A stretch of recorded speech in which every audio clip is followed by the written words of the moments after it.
Hace ya mucho tiempo, cuando gobernaba el buen Arturo en Inglaterra, existió una pequeña aldea de nombre Dubsay, al este de Suiza. En este lugar, la gente vivía en paz con la naturaleza y ella lo recompensaba con buenas cosechas y animales fuertes. En aquella época, Dubsay era muy distinta al resto de los poblados que la rodeaban, donde la gente era inconsciente y no respetaba la naturaleza ni la vida animal. En ocasiones, eran violentos entre los de su misma raza. Gracias a que un bosque rodeaba Dubsay, la influencia negativa pocas veces llegaba a ellos, y cuando esto sucedía, los aldeanos se encargaban de recibirlos con hospitalidad y les revelaban verdades tan profundas que los viajeros optaban por quedarse con ellos para comprenderlas.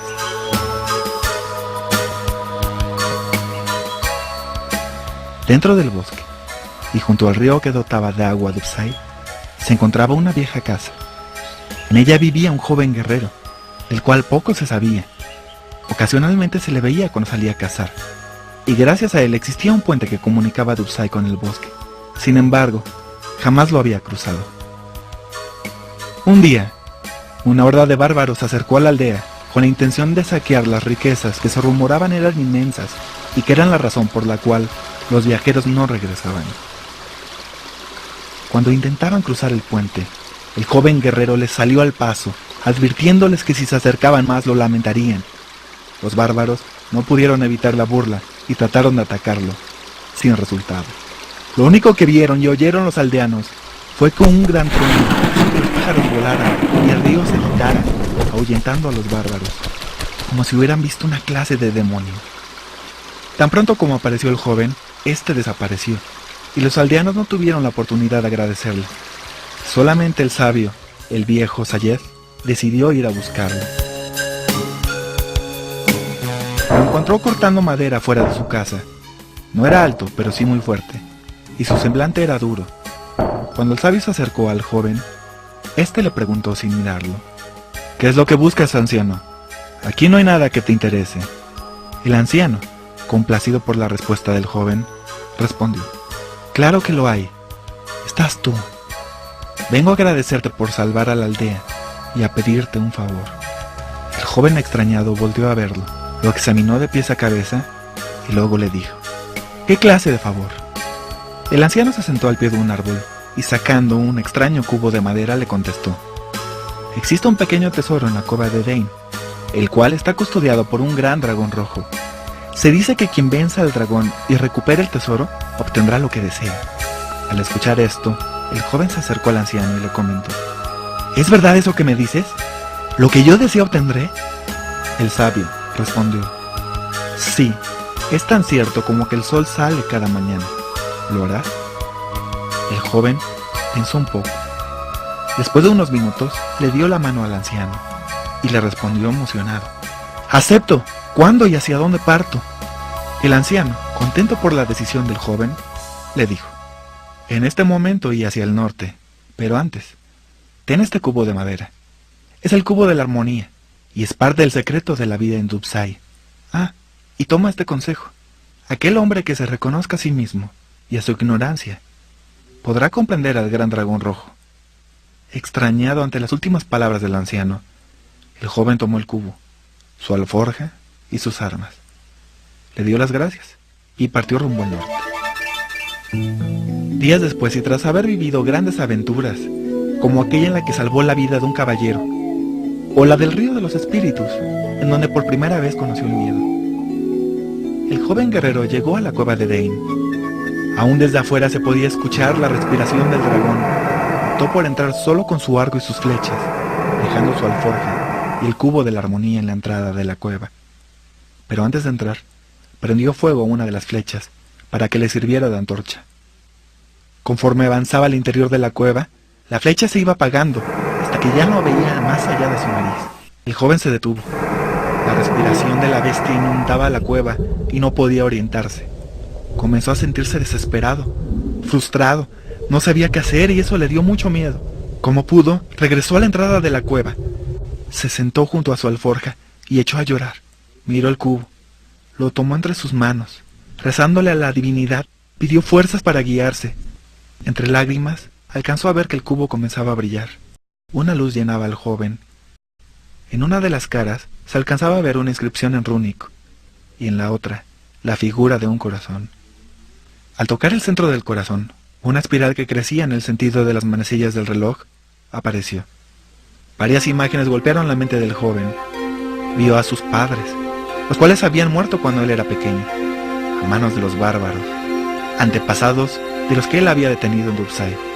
Al ver estas imágenes sintió el dolor como si hubiera pasado otra vez. Sintió la furia y el desconsuelo. Recordó su promesa de no acercarse a nadie, que se había olvidado de su propio nombre. Todo el mundo le conocía como un ermitaño, y esto le había complacido. Cuando giró el cubo para ver la inscripción, un nombre le vino a la cabeza. Saike. Saike. Había recordado su nombre y cómo había convertido su ira en miedo y sufrimiento, perdiendo su verdadera identidad. Saike ayuda incondicionalmente a las personas y vive libre de apegos emocionales. Comprendió que lo que había hecho en los últimos años era perder el tiempo, generando pensamientos inútiles de venganza y odio. Fue entonces cuando escuchó al gran dragón acercarse. Saike se incorporó lentamente y alumbrado con la luz del cubo fue descubriendo al animal. Era casi tan grande como la boca de la cueva.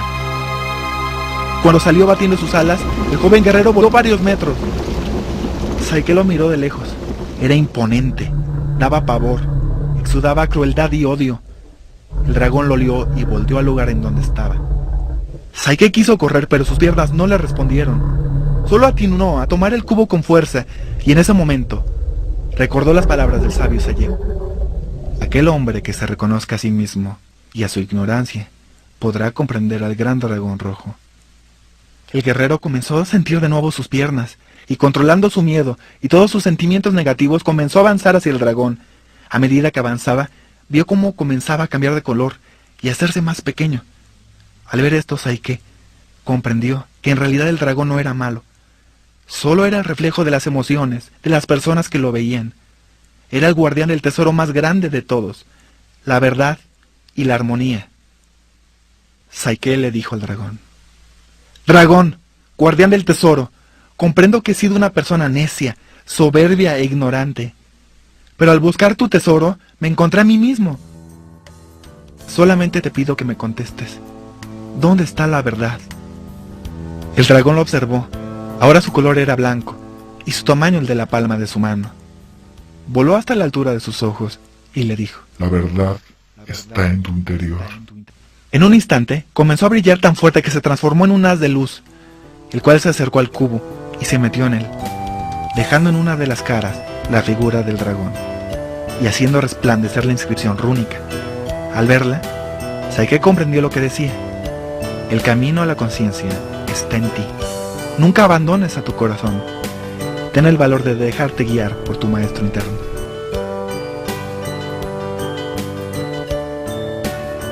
Unas semanas después, cuando Saike llegó a Dubsai, con la mirada distinta y emanando tranquilidad, fue a buscar al sabio Sayed para darle el cubo de la armonía que se había llevado a su encuentro con el dragón.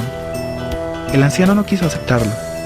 Le dijo al guerrero que el favor que en realidad quería pedirle era que compartiera aquel mensaje grabado en el cubo con el resto del mundo. Y para eso, es necesario que emprendiera un viaje a donde su conciencia lo llevara. Saike, después de meditarlo unos minutos, accedió y emprendió su viaje unos días después. La leyenda cuenta que Saike recorrió el mundo, encontrando pueblos civilizados y otros que decían serlo. Se topó con personas confundidas y temerosas que aparentaban disfrutar el dolor de los demás y no respetaban la vida porque se sentían vacíos. Pero la realidad es que habían olvidado seguir a su guía. Eran como dragones alimentándose de los males que proyectaban los poderosos de aquella época. Lo último que se supo del joven guerrero es que ayudaba a este tipo de personas, quienes contaban que su temple evitaba que tuviera miedo, odio o sufrimiento, y tenía una paz interior que le permitía perdonar y amar. Él les decía que ser un guerrero no quiere decir ser un oponente o meterse en una guerra entre el bien contra el mal. Quiere decir ser una persona totalmente equilibrada, sin miedo, sin ira, sin una actitud de agresión, llena de compasión, comprensión y amor. ayudando a liberar a las personas que necesitan de una guía, que necesitan de ellos mismos. Por esta razón, a Saiki se le conoció como el guerrero legendario.